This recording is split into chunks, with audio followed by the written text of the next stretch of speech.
की सत्याचा गैरवापर करणं एवढे एक पहिली काम आज या देशाचे प्रधानमंत्री करतात. आणि तिथं चित्र बदलायचं असेल तर या निवडणुकीमध्ये ओमराजे निंबाळकरांना मोठ्या मतांनी विजय करणं हे तुमचं माझं सगळ्यांचं कर्तव्य. या जिल्ह्याच्या संबंधी माझे अनेक वर्षाचे संबंध पद्मश्री भाषांची होते आणि त्यांना साथी दिली, शक्ती दिली. त्यांनी उस्मानाबाद, धाराशिव हा जिल्हा विकासाच्या संदर्भात पुढे गेला पाहिजे ही मनापासूनची इच्छा होती.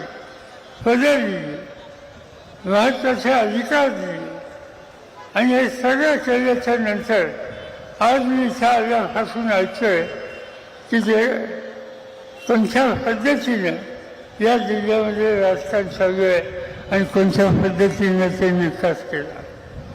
असे उमेदवार ओमप्रकाशराजे निंबाळकर यांचं भाषण ऐकल्यानंतर मला आश्चर्य वाटलं. इथं आस्पत्रे काढायचा प्रस्ताव होता, तो मान्य केला आणि त्या आस्पत्रे नेलं कुठं? नेलेला नव्या मुंबईला. आज धाराशिव जिल्ह्यामध्ये इथल्या गरीब पेशंटची गरज भागवण्याची अत्यंत आवश्यकता होती. अशा असताना हॉस्पिटलची परवानगी मिळवली आणि ते नव्या मुंबईत नेलं आणि गरिबांच्यासाठी सरकारने दिलेली ही योजना आज नव्या मुंबईमध्ये एका विशिष्ट वर्गाच्यासाठी चालवली जाते. याचा अर्थ ज्या धाराशिव जिल्ह्याने शक्ती दिली, मोठं केलं, त्यांना न्याय द्यायचा नाही आणि न्याय द्यायचा जसा आपला कवीचा संबंध आहे अशा ठिकाणच्या लोकांना सुविधा देण्याच्या संबंधीचं काम त्या हॉस्पिटलच्या मार्फत आज त्यांच्या ठिकाणी केलं. तर माझ्यासारख्याची यांच्याकडनं अपेक्षा आली होती. अनेक गोष्टी केल्या. त्यांचे चिरंजीव आमदार नव्हते, आमदार नसताना मंत्री केलं. हेतू हा की काहीतरी लोकांच्यासाठी करतील.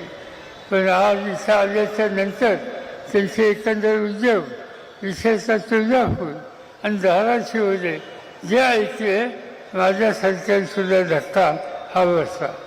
आणि याला उत्तर एकच आहे, नुसता धक्का बसून चालणार नाही, याला उत्तर शोधलं पाहिजे. अनेक गोष्टी या ठिकाणी त्यांच्या सोपवल्या पण त्याची पूर्तता झाली नाही. आणि त्याला उत्तर काय? उत्तर एकच आहे, उद्याच्या निवडणुकीच्या दिवशी मतदान करताना या ठिकाणची जी मशाल आहे त्याच्यासमोरचं वचन लावणं आणि कितीही संकट आली तर या मतदारसंघाच्या लोकांची साथ कधीही सोडणार नाही असं लौकिक जनता आहे.